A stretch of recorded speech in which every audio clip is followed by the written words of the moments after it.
in the Middle podcast, the podcast dedicated to the music, movies, and culture of Generation X.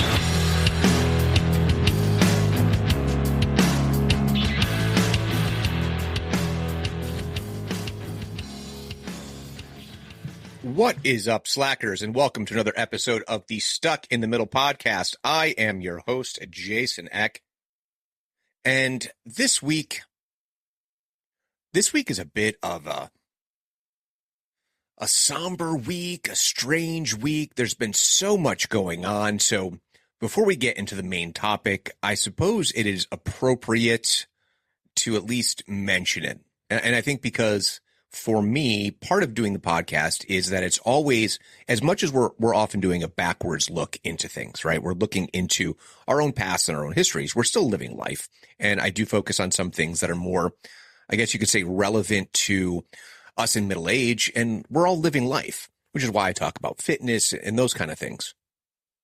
But anyone who's listened to the show would know that I don't typically really ever talk about politics. I touch upon it here and there. Part of the reason that I don't do that is because this show is meant to be for everyone.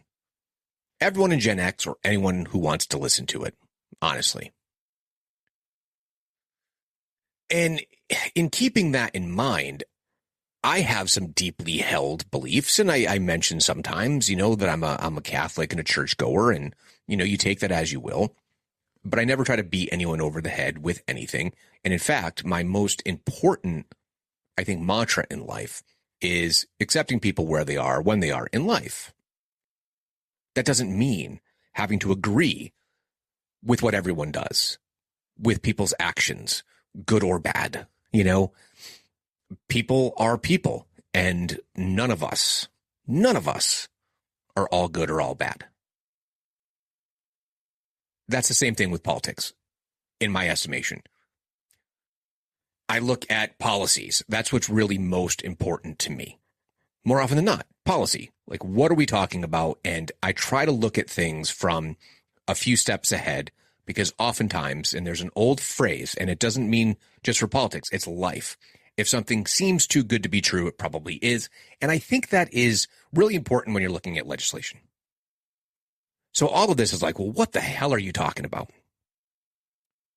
Regardless of how you view the world in terms of political alignment, really what it comes down to is how we believe things should be governed. Everyone has different opinions of the function of government. What are the core things? And with the United States, we have this Constitution, we have amendments, and we try to flesh out exactly what are these different roles for each person. And we try to just work within that. People have different ideas, interpretations, etc. But what I'm hoping that we can agree on is that assassination attempts of presidential candidates should be, I think, universally condemned. That's just my opinion. Doesn't matter who the candidate is. Doesn't matter who the incumbent is. That is a potential for real destabilization of a country when politicians running for the highest office in the land, and oftentimes considered one of the leaders of our whole world, the potential turmoil and chaos that could erupt from that in and of itself is a bad thing. Not to mention looking at it that all human life is precious. And if you truly believe that, again, regardless of where you stand on politics, or even on Trump, it doesn't matter. If you look at the inherent dignity of all human beings, no one should be applauding an assassination attempt.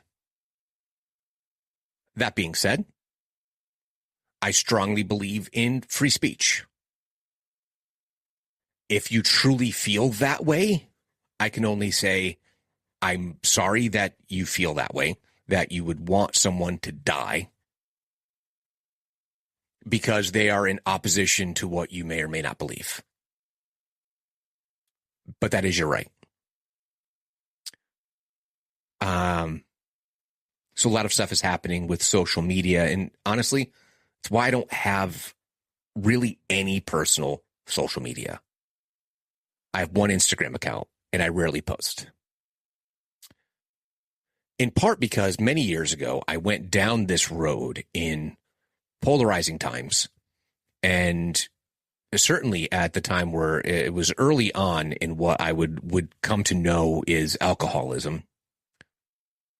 And alcohol and social media is about as compatible as alcohol and a vehicle or alcohol and a firearm.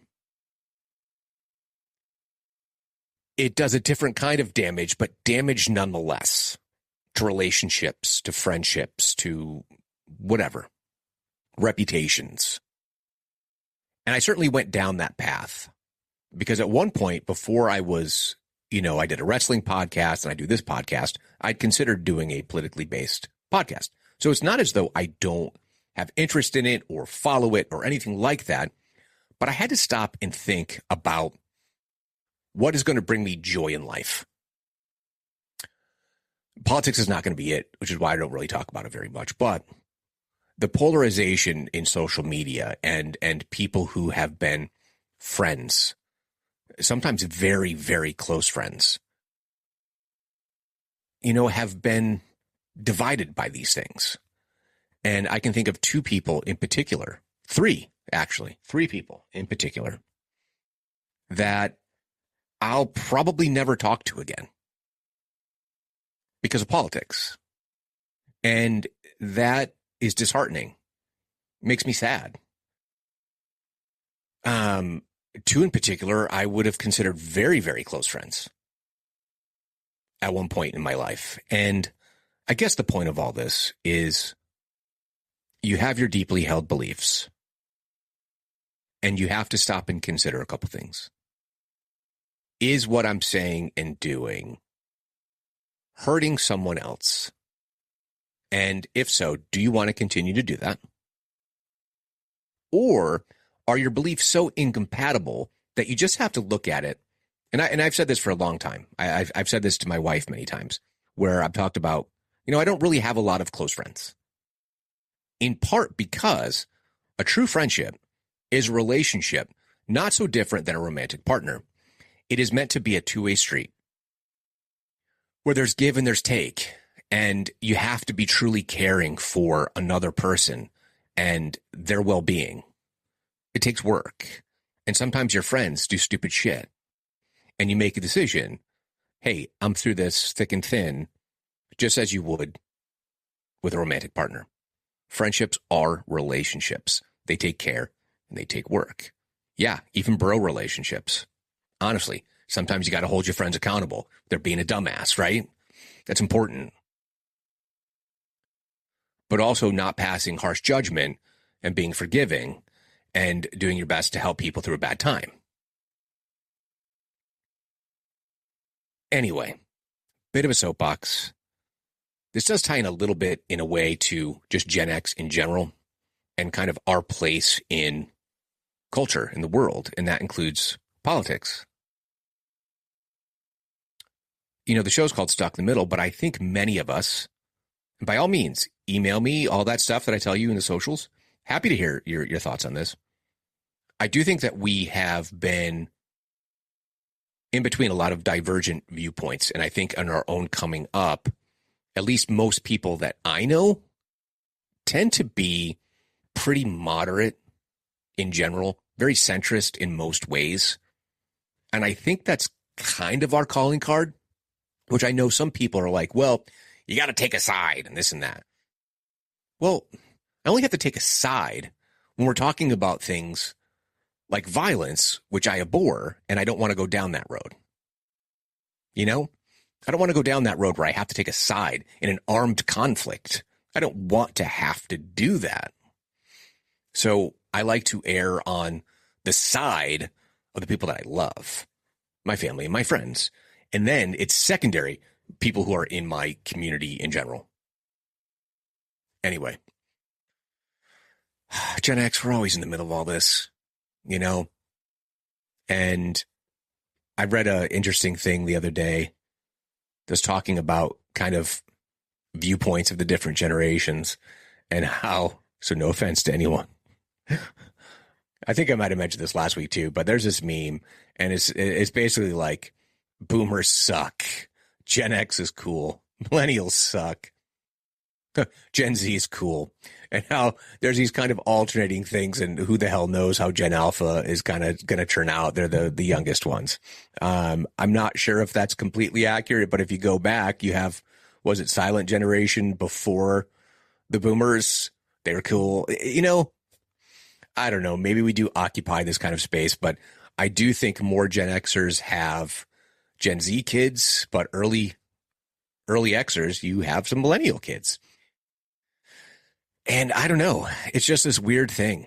But that is not the topic for this evening. The message of all this is, despite your political leanings, feelings, etc., love your loved ones, hold them tight, and no one should feel as though they are at risk of having their lives taken by attending a political event of any sort. So please bear in mind that a man lost his life, 2 other people were in critical condition, and our whole nation could have been plunged into some real chaos, and no one should ever applaud that. So I guess this whole episode is a little bit somber, as I started out with, because we've also had some losses. Now, 2 of the people that I'm about to mention are not Gen Xers. However, I would have to say they had some kind of influence in some way or another, or at the very least were such an active part of the zeitgeist and part of our consciousness growing up that I can't help but ignore this. So first and foremost, and this one I'll spend probably the least amount of time on, only because what a weird niche to get into in life.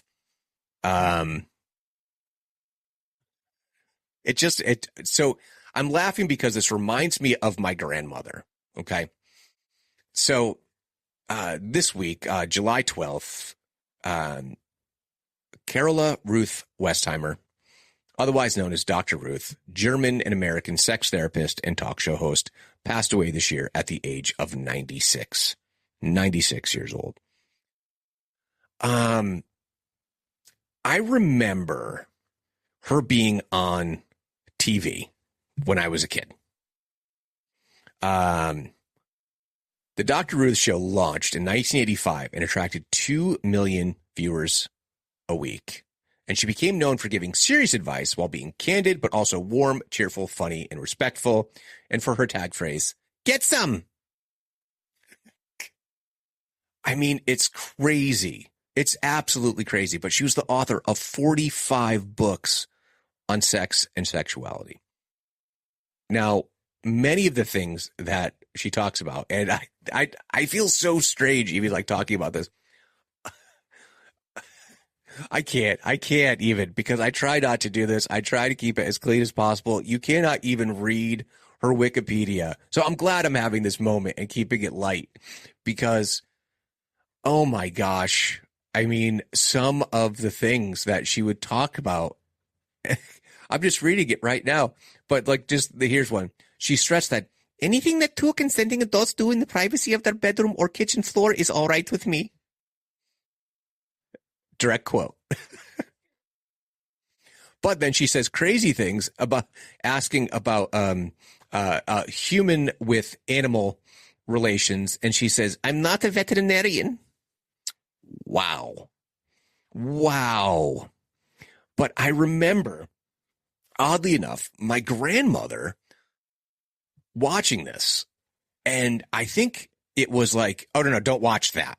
Right? If it was on or was on in the background, she'd change the channel, and she would be on like late night talk shows and those kind of things. And I just remember kind of being told, no, Dr. Ruth is a dirty old lady and you shouldn't be listening or watching her when she's on TV. I mean, if she was on, her show came on in 1985, then I was 11 years old, probably not appropriate.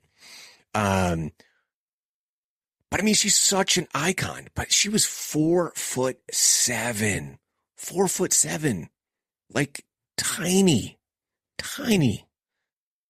But she was really into sex and sex talk, and like one of the first about, sex positivity. And yeah. Anyway, just bear in mind that she also, let's see. Let's see.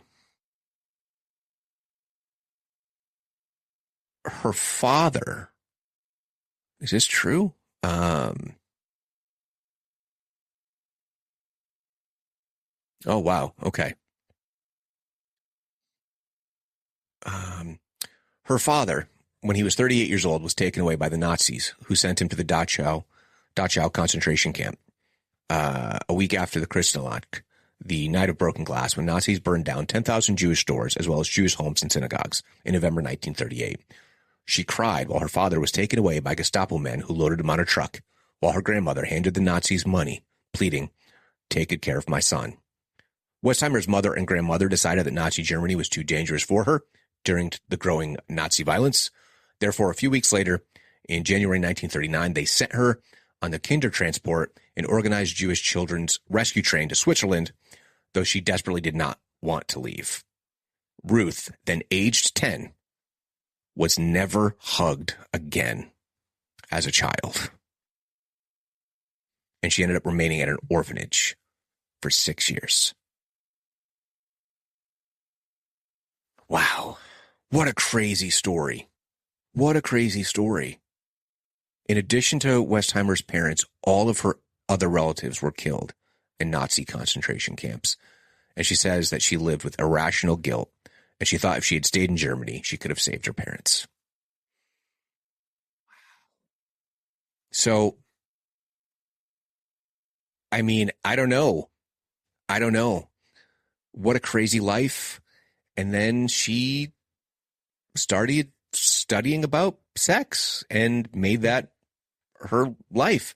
Now, to say that she hadn't been hugged again after 10 years old, which means that she was probably, craving intimacy and craving relationships and trying to make that as healthy and loving and mutually beneficial as possible. So here's to an icon, Dr. Ruth Westheimer. May she rest in peace. So we're now going to go in a completely different direction for another. And this one blows my mind only because I was like, what happened? Because this person had just been on social media 6 hours prior to TMZ reporting that Richard Simmons had passed away at the age of 76 years old. Now, this is such an interesting person. So his real name was Milton Teagle, nickname Richard Simmons. And he started out he was very overweight as a kid. And he talked about that many, many times. And he decided that once he figured out how he was going to lose weight, that he was going to share this with others. And he opened a place called Slimmins, play on words there, Simmons, Slimmins, in Beverly Hills, California. So think about it, Beverly Hills, high-end stuff. Talk about location. He then becomes wildly popular. And he started to get TV exposure. Here's the whole thing about Richard Simmons and why I think he's such part of our childhood and even into our young adulthood is because he always came across as exceptionally positive, like always positive. But even the fact that, there was always talk and scuttlebutt, right? About his sexuality. He never discussed it publicly. He's like, what does that have to do with anything? Right? Has nothing to do with what I do in my job. That's my personal life. And no one thought twice. So maybe people had their, ideas about it, But his most important thing was literally helping others feel good about their bodies and trying to do their best to stay fit. And what I think is so brilliant and I think it's become commonplace now, but it's almost overly simplified in the fact that he just said, you have to move. You have to move. And more than anything else, if you move more than you eat, you're going to lose weight and you'll be able to maintain it. And he always said that doesn't mean you don't ever get to eat fun stuff, as long as you're constantly focusing on being healthy. So it really has always been aerobic exercise, movement. And I think his most popular video, of course, is Sweatin' to the Oldies. And part of that was also for people, and I've mentioned this on the podcast before, people who are maybe not at all physically fit, either from injury, obesity, etc. They just need to get up and move. So you put on some oldies music and you just dance. You just move. And it was such a simple concept, but also incredibly beneficial. So Simmons stated he had kept off his own 100-pound weight loss for 42 years and had been helping others lose weight for 35 years. That in the course of his fitness career, he estimates he helps humanity lose approximately 12 million pounds. 12 million pounds. That is a lot of people being helped. And you can't dismiss that, despite, the scuttlebutt about him as a person. Why does it matter? He's helping people. Why would people focus on this? And in part, it became kind of an ongoing joke where people would allude to things on, like David Letterman, right? It became part of the act, and he was so self-deprecating. And, he'd be parodied, but he could go back and forth, and he would feign that he was offended and feigned indignation at these questions that they would ask him. And it was so fun. He was such a fun guest on these shows because he was full of energy, but he also did have that comedic timing. It was so good. Just kind of a cool guy. Keeping in mind that he also was on General Hospital for 4 years. Sometimes I forget about that, but my mom, her one soap was General Hospital. And yeah, he was on there. He had Slim Cooking, and then the Emmy award-winning talk show, The Richard Simmons Show, which he focused on health, fitness, exercise, and healthy cooking. Let's see. Portrayed himself in Steven Spielberg's 1986 Amazing Stories Season 1. Oh my gosh. Episode 10, Remote Control Man. Been on so many shows. While he resolved at one point to refuse future involvement on the Howard Stern show after Stern repeatedly insulted him, he returned to the show several times, his last appearance in 2013. Because, of course, he could be insulted and then be so offended, I'm never coming back. And then he would come back. And I don't know, it's just kind of sad.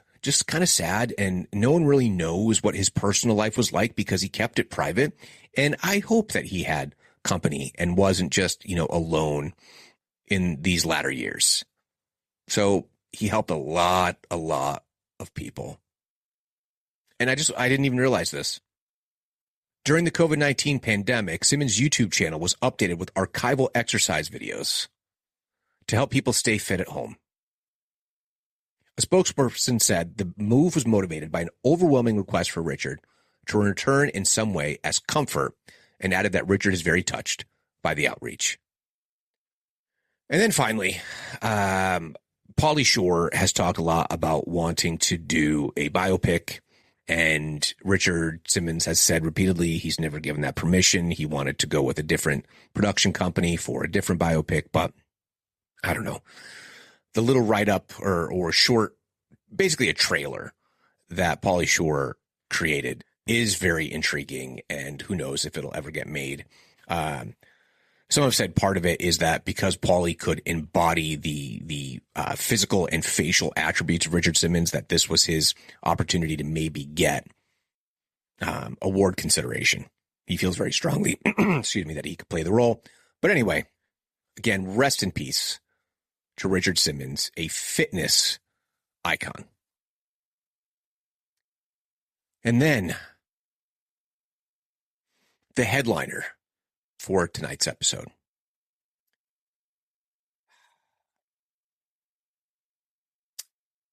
This has been,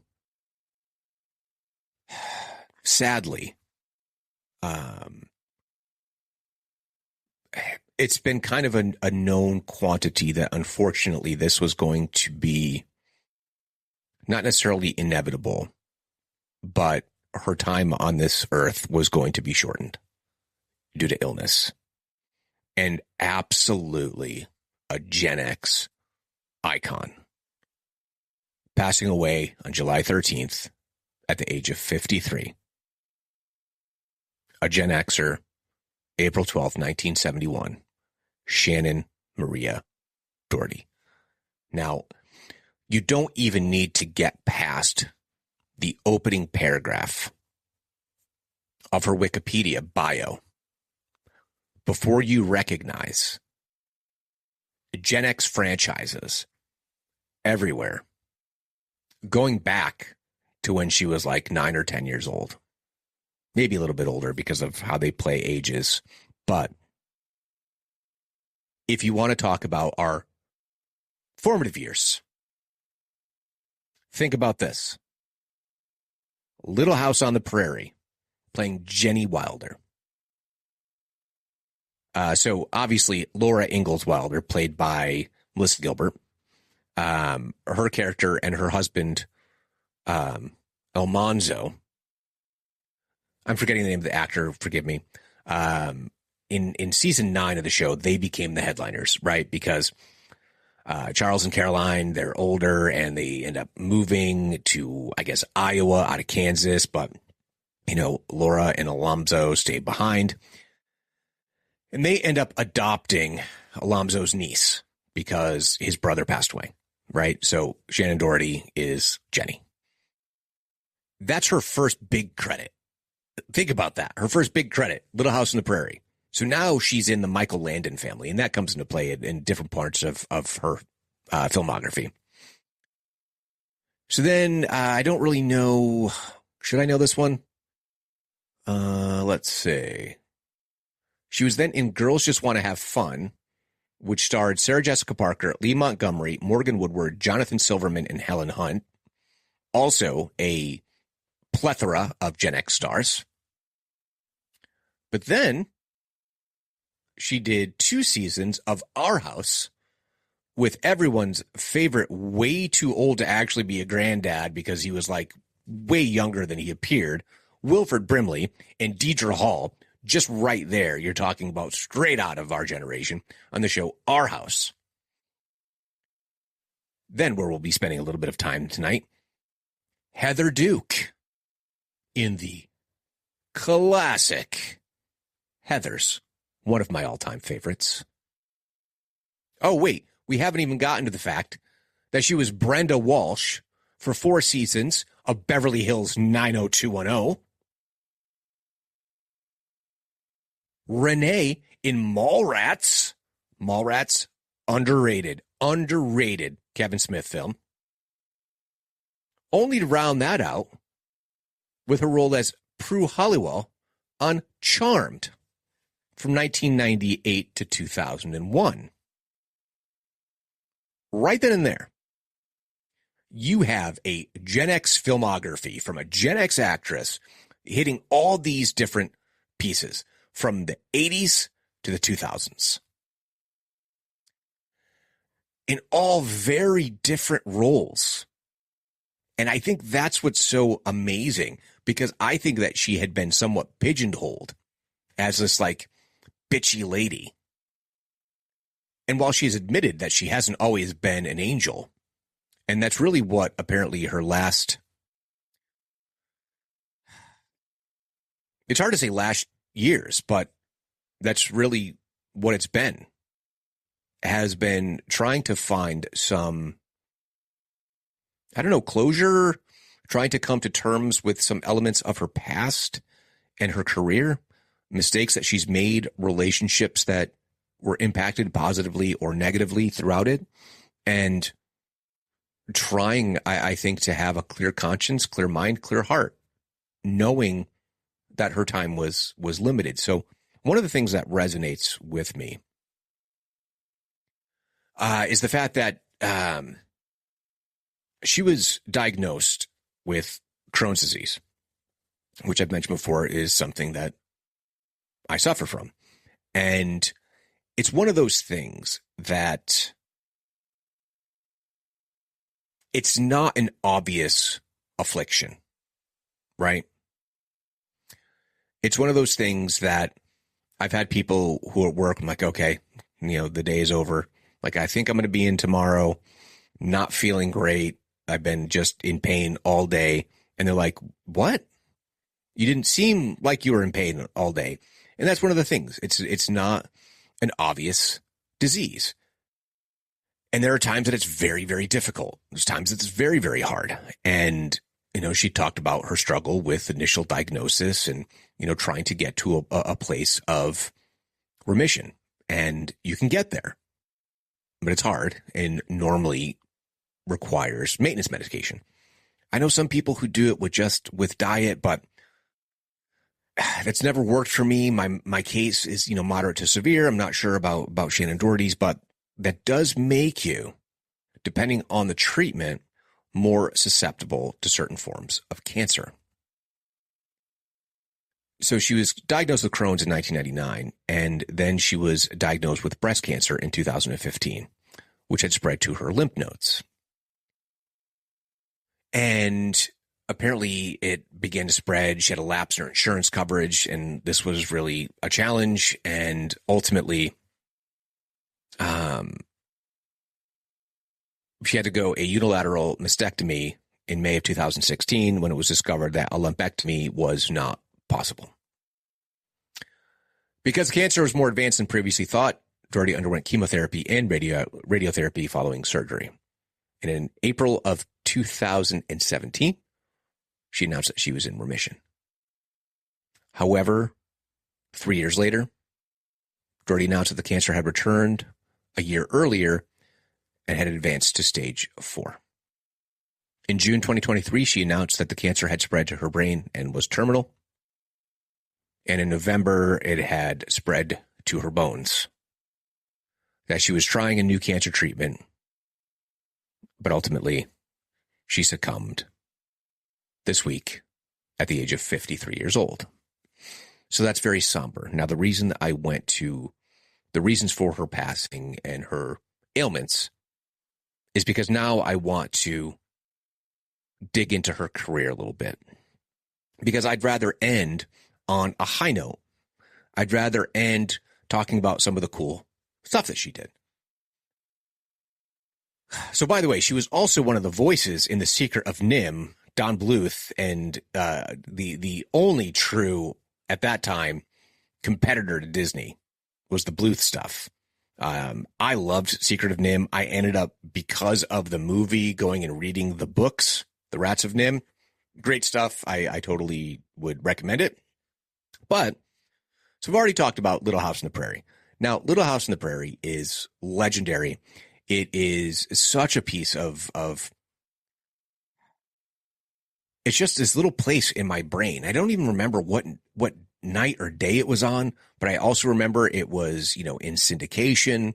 And I don't know, about a month ago, maybe 2 months ago, I just needed to put something on, but I didn't want to get too invested in anything. And, I use mostly streaming services. So smart TVs. And they all have a live TV option. And I'm like, okay, what's on live TV? No cable box, boom. And I see it's like Little House on the Prairie. It's like a channel. It's just Little House. I said, screw it. I just put it on and just let it play. And it was so comforting. You can just let the episode after episode play and you're just looking at it and you're folding laundry, you're cleaning, you're painting, whatever. And it's just on in the background, just to hear Michael Landon's Hey there, half pint. Hey, Pa. Just really heartwarming. So the fact that she was part of that franchise is just so cool. I mean, that's where many of us saw her for the first time, was on Little House. Now, I'll admit, I never watched more than probably an episode or two of Our House. I seem to recall my grandparents liking that. And I don't think they recognized that. Let's see. So this was 1986. That can't be right. All right. Is this true? What? Wow. Okay. So Wilford Brimley was playing the grandpa. He was 52 years old. I mean, is that how I look at 50?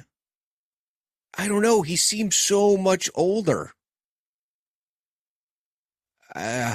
Maybe that's just me. Maybe it's like wishful thinking that I look better than I do. But holy cow, he just looks like such an old guy. Like he looks like a grandpa. Now you could be 52 and a grandpa, but he was meant to be the curmudgeonly old grandpa. And I don't think, let's see. Yeah. Like he was born in 1934 and what? Yeah.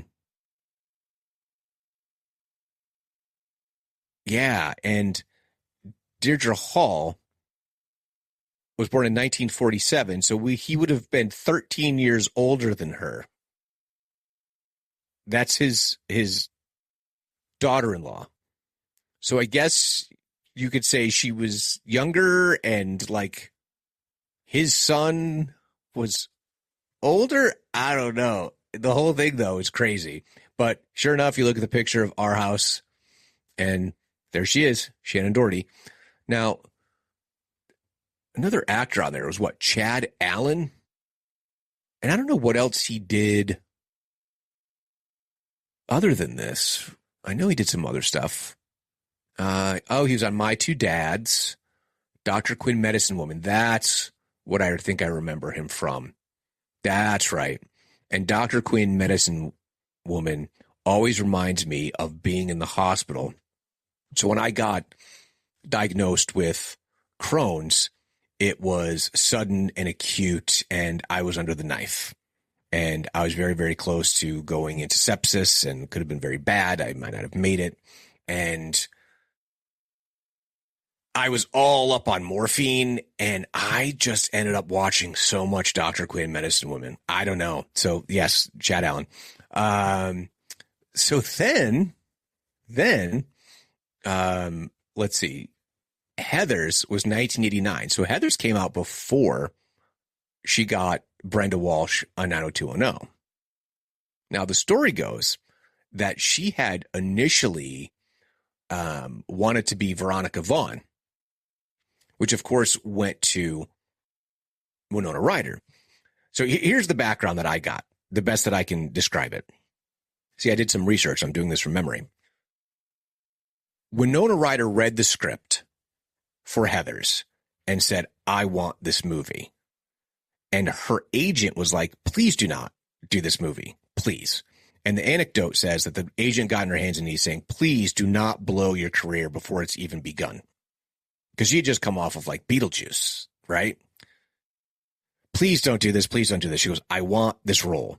Now, the casting agent was like, Winona Ryder, because Winona was still in, as she put it, a goth phase. She'd just come off of Beetlejuice. She still had black hair. She was still wearing all black. She was still being very Winona.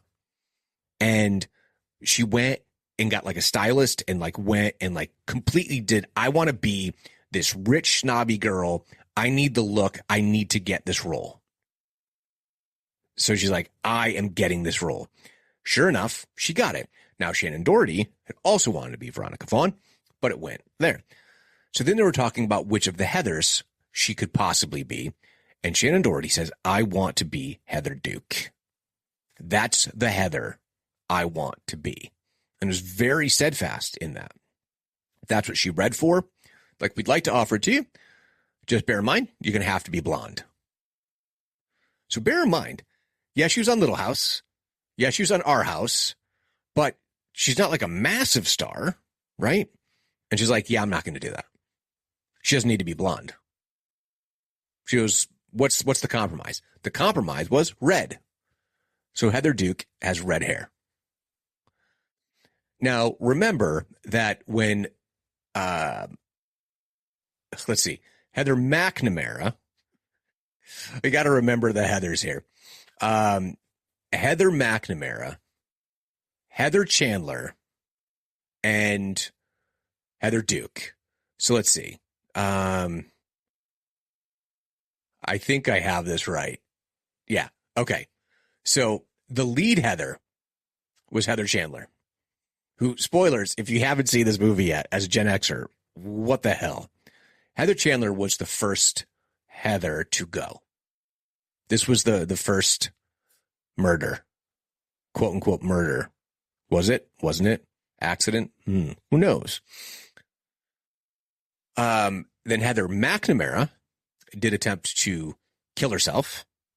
So Heather Duke rose to the top of the hierarchy, and she became the alpha Heather. And it was like this flip on the character who had been seemingly kind of meek, who had been kind of on the, the cusp because the other Heathers were so demanding. And this is why I think that Shannen Doherty really liked the role, is that there's this opportunity to like flip that and then become an uber bitch.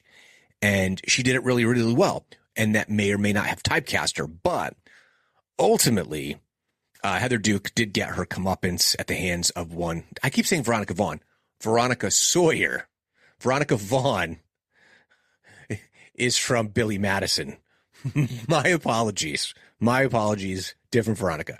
Veronica Sawyer ends up ascending to the role, the top of the food chain at their high school.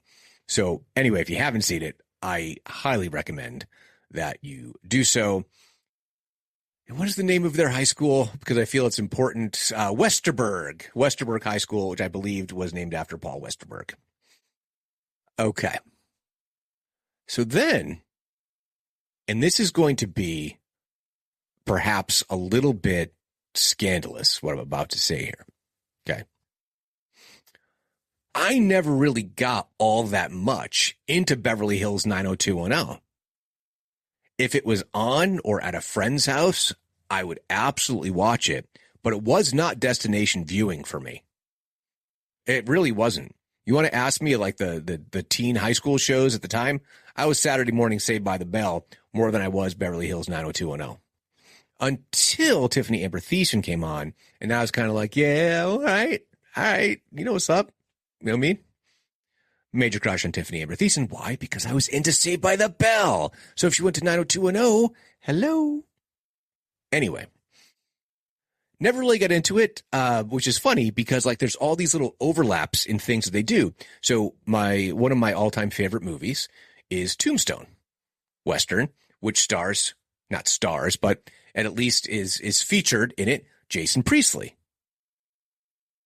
One of my favorite quote unquote comedy horror movies, which then begat one of my all-time favorite television series, Buffy the Vampire Slayer, starring who?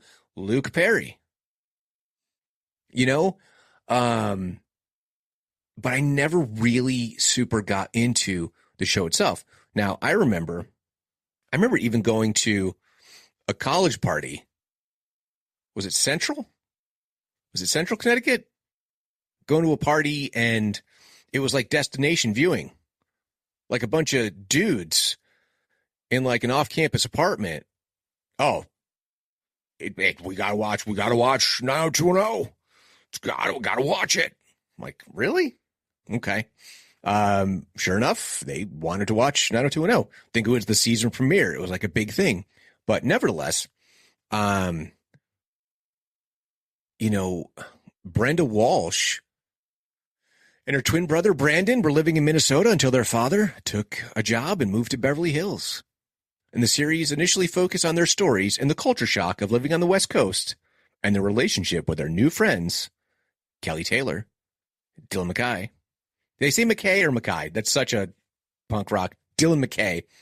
Donna Martin. Donna Martin graduates. Donna Martin graduates. I know that.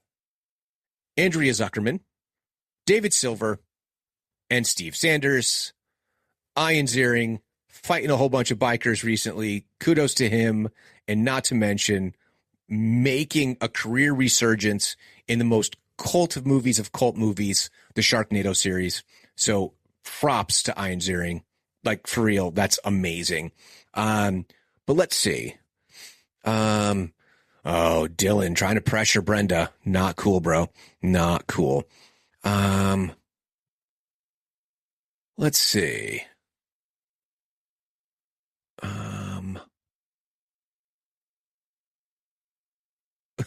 So what happened? Let's see. Donna and Brenda find a puppy. They learn that he escaped from an animal testing laboratory and are helpless when the puppy dies. Brenda then falls into a group of animal rights activists and participates with them in the ransacking of a number of laboratories until she is arrested. Donna decides at the last minute not to join the group. That is so Donna. After her arrest, the only person in the group who supported her was Dylan. David questioned her judgment. Andrea was angry that she had damaged laboratories that did not test animals, and Kelly told her that Dylan was no longer her boyfriend and that Brenda could not go and look for help whenever she had a problem. It turned out that one of the activists was an FBI agent who offered Brenda a plea deal to keep her out of jail because she had not supported the vandalism. Her friends then apologized for her behavior. But then during the fourth season, Brenda is interested in the drama department, but also that's a problem. She spoiled her first audition. Oh my gosh. She then got a role, but a rumor started saying that Brenda slept with the director. Unfortunately, the student was Steve Sanders' girlfriend. Steve believed the rumors. Let's see. Brenda and Steve joined forces to save a friend who tried to commit suicide. And the director's praise of Brenda's stage debut led her to accept an offer at the Royal Academy of Dramatic Arts in London for a year. Brenda finally learned that a relationship was possible between Kelly and Brandon. She later spent her last night with Dylan, telling him she would not be gone forever. The couple reconciled briefly in the final scene of the fourth season, but Brenda's character was removed from the script and she never returned to Beverly Hills. So basically, she just went to England to study theater and never came back. Let's see. I don't know. Let's see. In 90210, 14 years after her departure, Brenda is back in Beverly Hills. I don't know. She then goes to China to adopt a little girl. And then she returned to the cast of BH 90210. She, like the rest of the cast, is playing a heightened version of herself. Never watched it, but anyway. She was cited as one of the meanest TV girls, and Entertainment Weekly included her in their list of the top 21 top TV bitches. And then Mallrats. I don't even know how to describe Mallrats other than the fact that Jason Lee, Jeremy London, Shannen Doherty, Claire Forlani, Ben Affleck, Jason Mewes, Joey Lauren Adams, Michael Rooker, and, of course, Kevin Smith as Silent Bob is the second film in the View Askew universe. Now, I really enjoyed it. It's all over the place. I mean, Ben Affleck's character sucks, and he's so good at playing these douchebag roles. But if you haven't seen it, I truly recommend it. It's a Kevin Smith movie, so you take that for what you will. I think, his two masterpiece movies are Chasing Amy and Dogma. I think those two movies hold up tremendously well. I think they're legitimately good movies made on a relatively small budget. And I think his two best films, frankly. But yeah, Shannen Doherty basically said at one point that it kind of hurt her career. Yeah. She said that it really was difficult for her. Like, movie star was not going to happen.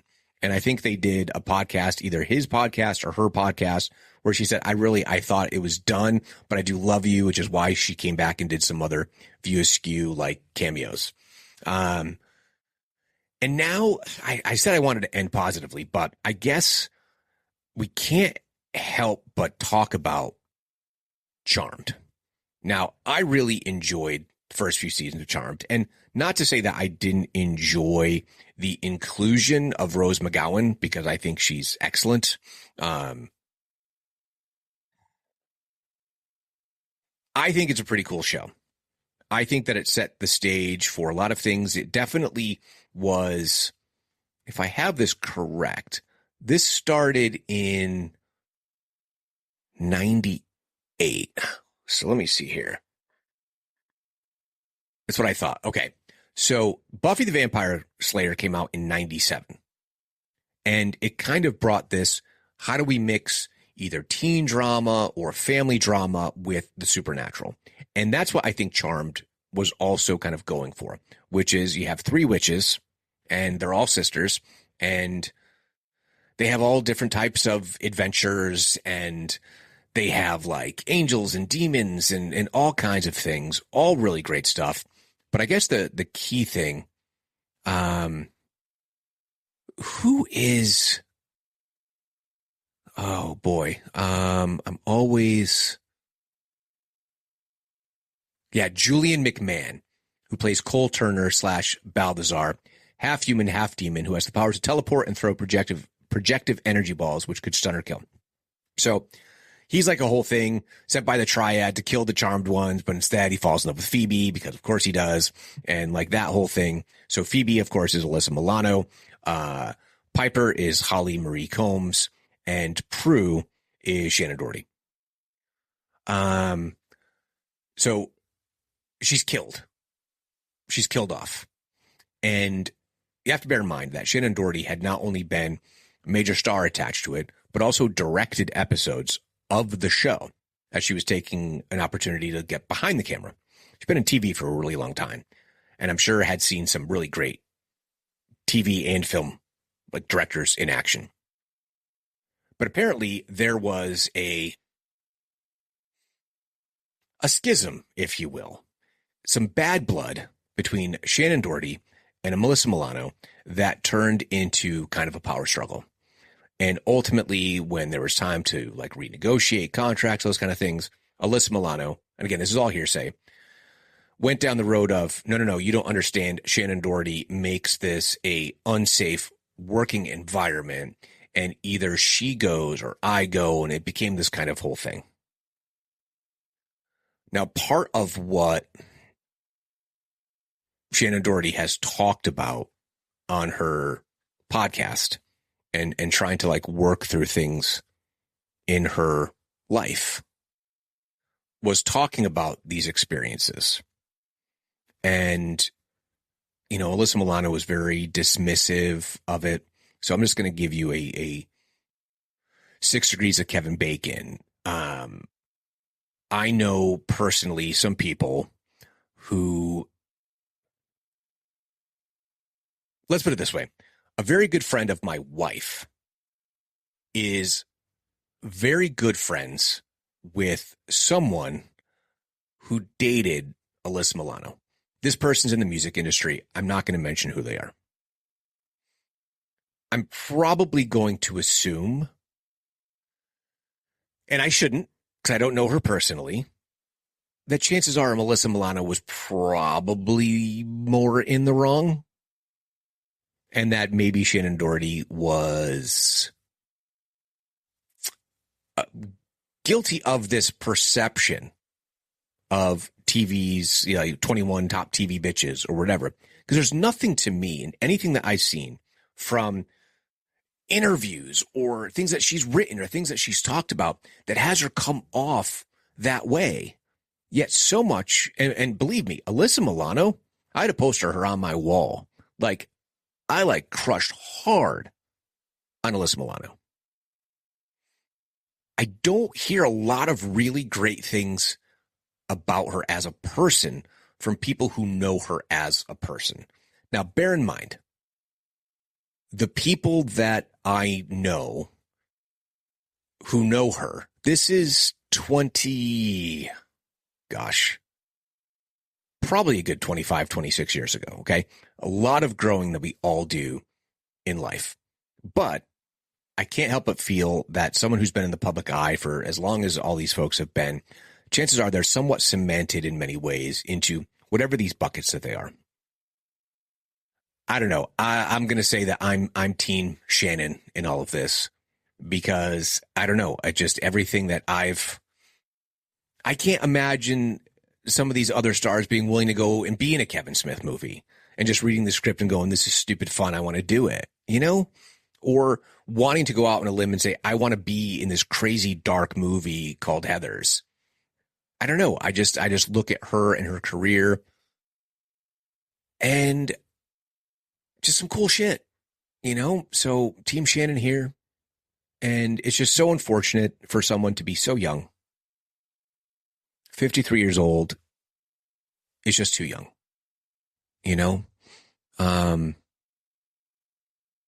just reading here.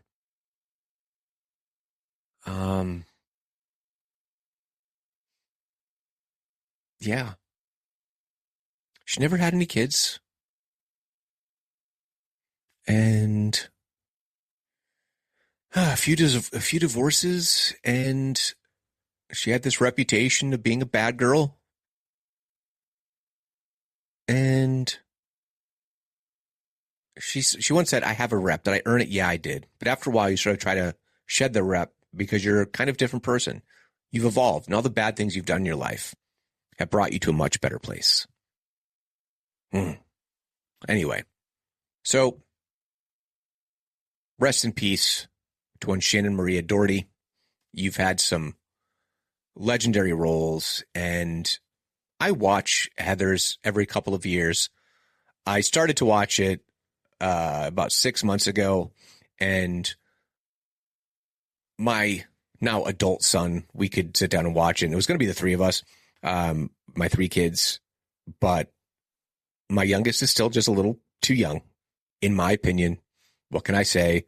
I restrict content. I'm just like, the first whole bunch of lines is just nothing but oral sex, like the whole time. And I'm just like, oh my gosh, I forgot about this. You know what I mean? It's like, okay, I'm not sure I could watch this movie with my kids right now. Okay.